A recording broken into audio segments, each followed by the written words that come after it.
Alright guys, this is just not really a review, but kind of a, informational video on the Native 5 Crucarta edition from Spyderco. I haven't seen much out there on this outside of like Reddit and a few other places. It is available for sale. I happen to get mine off of Freedom Knife Shop, and I highly recommend, if you're into Spyderco and you want the best deals out there, Freedom Knife Shop is the place to go. They, you get generous discounts on most Spyderco and free shipping in the U.S. here. So great way to, fill that need for Spyderco knives. I've ordered a bunch from them, and I pay with my own money. This is not something where I'm getting, anything from them as a company. So, but I highly recommend. So let's just get started. I love the Crucarta editions, and I love Cruwear personally as a knife steel. I have it on a Manix 2, the Crucarta edition. Obviously, I have it on a special edition of the Para 3 Lightweight. It was available on what's the name of that shop? I think it's basically gone out of business, but basically the Joker, the Knife Joker, his website. It was a forest green with a DLC coated Cruwear blade. I love that thing. It's still one of my favorite knives. I love the Para 3. So, but anyway, as a Spyderco user, one of the things I loved was when I first got my first Native 5. I don't know, I fell in love with it. It's perfect as an EDC blade. It just fits in your hand. It's, it's not quite as fidgety as, say, like a compression lock Spyderco or any other really fidgety knife. You can open it, without having to like slow roll it, but it takes some time and some practice, and you end up having to definitely do some, finger exercise if you want to get that to work. So like I said, you can, if you need to, you can slow roll it. It came a little tight out of the box, to be honest, but it's gotten better. I can Spidey flick it, reverse flick it. I have not been able to get it to thumb flick. It's just the lock bar is too tight to really be able to thumb flick it. But Spidey flick does work. Now, let me go through a few specs. So obviously, sub 3-inch blade. Actually, I guess it's technically probably 3-inch direct. About a 4-inch handle, and because it's a Native 5, it is like perfect ergonomics. If you like to choke back, you can do that. If you like to choke up, it's perfect. With that Ricasso, stop, you can hold this with very much security, not worried about whether it's going to come out of your hands. I will just say, the micarta that Spyderco uses for their Crucarta versions are just, it's so great. This is already darkened up a little bit. When it first came, it was like almost bone white. It was so light. And, I've used some oil to, treat it initially to get it a little bit darker. But it'll take a patina as we continue to use this thing. One thing you will notice right off the bat with this Native 5, it is linerless, which is weird because I know Spyderco has said in the past that one of the reasons they have full liners on like the Manix 2 and the Para 3 and the Paramilitary 2 in Crucarta is because they say the micarta can't really support it. Apparently it can in this case, probably due to the backlock and some of the other pieces in here. But I will say it's solid. Like, I don't have any worries about, like, if you really, really press, you can see a little bit of flex, but otherwise it is solid.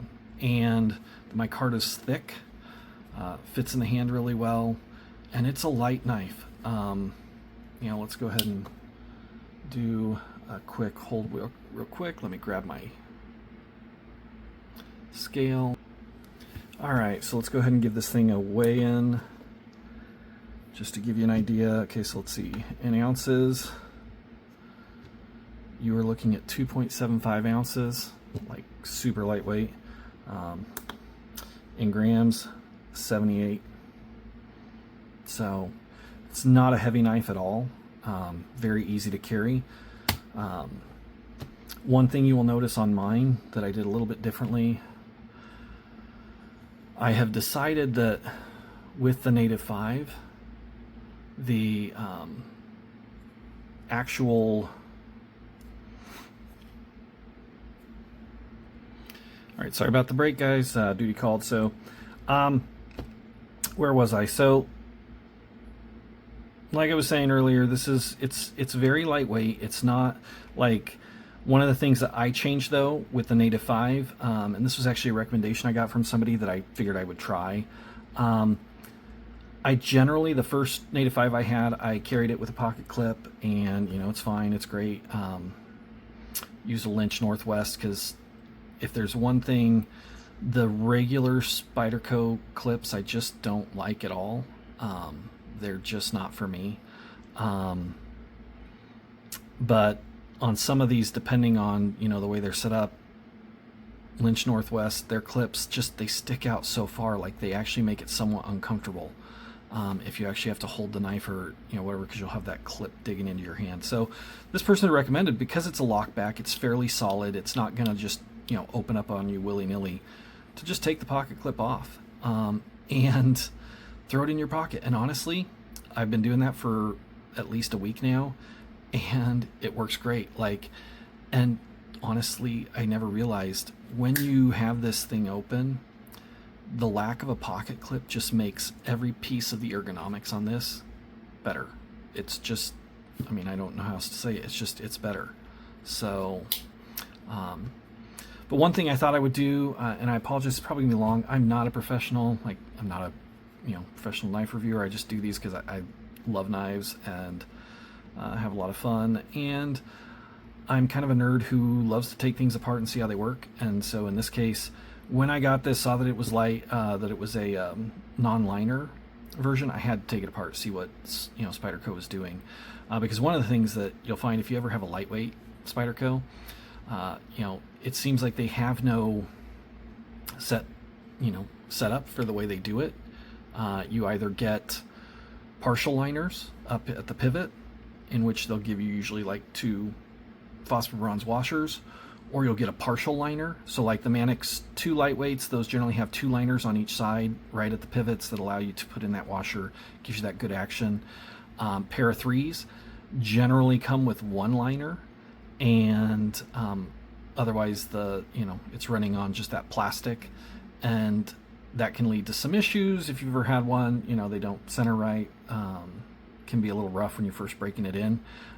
Again, I don't know why they can't put in a second liner on a pair of 3 lightweight. I wouldn't assume it would take that much more effort, but whatever. I've actually replaced all my lightweight scales with Applied Weapons Technology scales on both my lightweights, or on my pair of 3s, so it doesn't matter anyway. So I wanted to see what was in this. So let's go ahead and let's take this apart real quick. I say real quick, it probably will not be real quick, but, you know, we'll see. Hopefully this video doesn't go too long. So, you know, let's go ahead and take out this first bit. And because I don't have the pocket clip, that does make disassembly a little bit easier. So I'm just going to go ahead and start with the pivot. There's no necessarily rhyme or reason to how you have to do this. It's just, you know, kind of is what it is. So, and then the pivot on most Spydercos are T10 for the most part.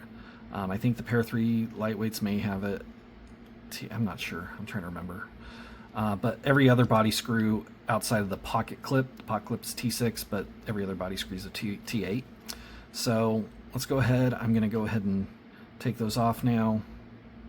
So we've got our pivot, and I like to keep these kind of in order. So first and second. So now that we've got this, let's go ahead and pull this scale off. And as you can see here, the actual liner, the mini liner, stayed in there. So let's go ahead and pull that out real quick. And so all this does is, you can kind of see this, let's put this down. You've got this partial liner that just sits in here, that allows the washer, and it's kind of funny because unlike the liner that you get on like a pair of 3 lightweight that's, you know, covers the entire pivot, this one just is like partial, but it works. I mean, honestly, for a Native 5, it's not too bad. And then as you can see here, you've got your bronze washer, you've got your blade, and let's go ahead and open this up real quick. Try and not have it spring out at me or send anything. And like I said, so I think one of the reasons they were able to get away with micarta only was that you have, you know, both the back lock and this entire back spacer that houses the spring bar, and that just really helps provide some additional rigidity that you probably wouldn't get on, say, pair 2 or pair 3, just because of the lack of, you know, you just got standoffs and so on. So, and then let's go ahead and we'll see if we can go ahead and disengage this blade a little bit. It's always fun. So again, you know, you pull it all out, and again, there you go. There's your, you know, partial liners on both sides. So, you know, setup is pretty nice. It's honestly not too bad. We'll go ahead and do, I've already cleaned this once, so, you know, this is probably unnecessary, but you know what? It's one of those pet peeves. When I have it open, I might as well go ahead and clean it off. Let's give that a quick rub down. We'll go ahead and, if you've had a, oh, that's right, I can't pull that one out because I didn't unscrew it. That's fine. I'm not going to worry about it. Let's go ahead and apply some lube, and we're going to put this back together. Hopefully it doesn't take too long. Whoa! Well, that was unfortunate. Good thing it's not really going to matter. We'll just put a little of this. This is a Tough Glide. I go back and forth between this and KPL. It just kind of depends what... I have a couple different knife disassembly toolkits around, and so it all kind of depends what I happen to have on me at the time. Some, you know, I have on and it's like, well, I'm just going to use that because that's what I have on me. So it doesn't really matter. I mean, I'm sure some people care, you know, what kind you use, and I found both work really well. So, you know, it is what it is. Now, some will tell you, don't assemble, you know, don't reassemble your knife with the blade open. And from a safety standpoint, that's probably correct. For me, I don't know, whatever. My feeling is always when it comes to knives, if you haven't cut yourself on your knife, it's not really yours. Probably a stupid saying, but it is what it is. So let's go ahead, and this is the fun part, trying to get it to actually seal in there without it falling out. Okay, so we've got it out. Now, one thing I can tell you with this knife is I'm going to go ahead and put in the pivot screw first, mainly because you kind of have to work the lock bar, and I'm not going to fully screw it in all the way. You have to move the lock bar back and forth to get it to align so that you're not, you know, potentially stripping your screws. So I'm going to do that real quick, and let's go ahead and we're going to kind of close this up, and that should make it a little easier. So, main rule of thumb when you're doing this, I end up having to kind of see, I think here, how the scale gets misaligned. So what I end up having to do is kind of push it with my fingers to get it where I need it to go. And I wait until it seats. I always go turn it backwards. Just a old, you know, if you don't know that trick, you know, hopefully you do, but basically you want to screw something in without stripping it. You kind of turn it backwards until you feel it click, and then it's seated in, and then you go ahead and, oh, in this case, let's see, it kind of went in. Let's get that going. There we go. Oh, it's wanting to, let's see. Of course, this is the way these always go. Okay, let's open this back up real quick, and we're gonna take some pressure off that back spacer, see if we can get that to sit in there. Let's back this up a little bit, give us a little bit of leeway.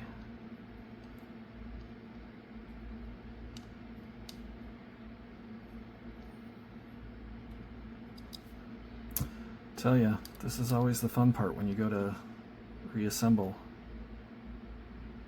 is making sure you get everything lined up.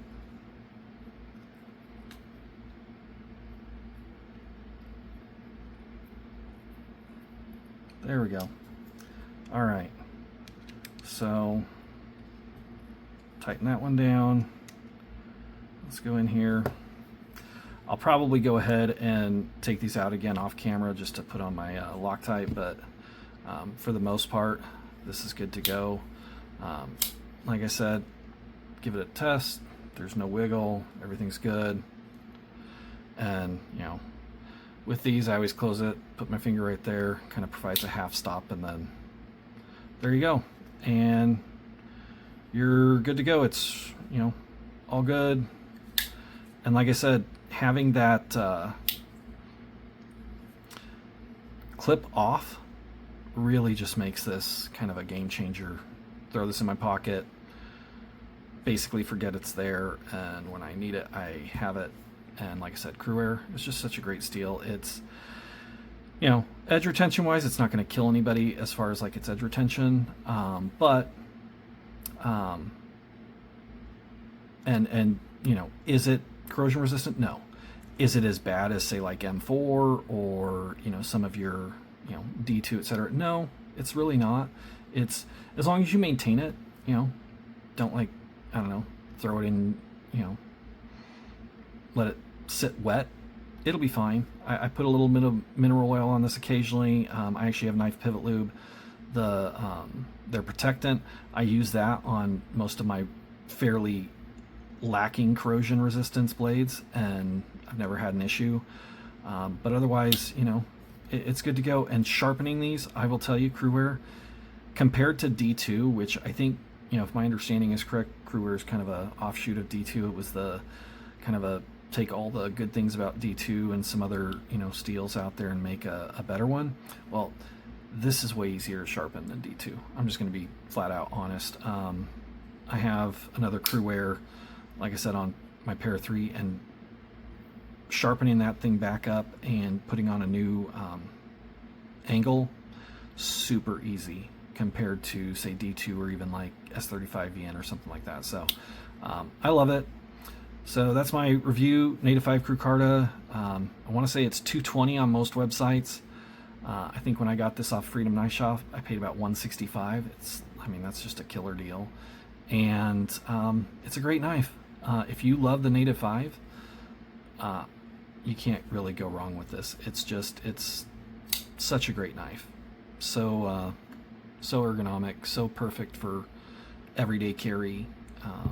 You know, it's hard not to carry this one every day. I have a bunch of knives, so obviously some end up in the rotation, but like I have a hard time not putting this one in my pocket. So anyway, that's it, guys. Hopefully that was informative and not too long. Oh geez, let's see, we're looking at 18 minutes here, so apologies, but hopefully that was informative and you enjoyed it. Otherwise, take care. Make sure to, you know, keep your blade sharp, and don't scare anybody, and be kind. That's it. Thanks, guys.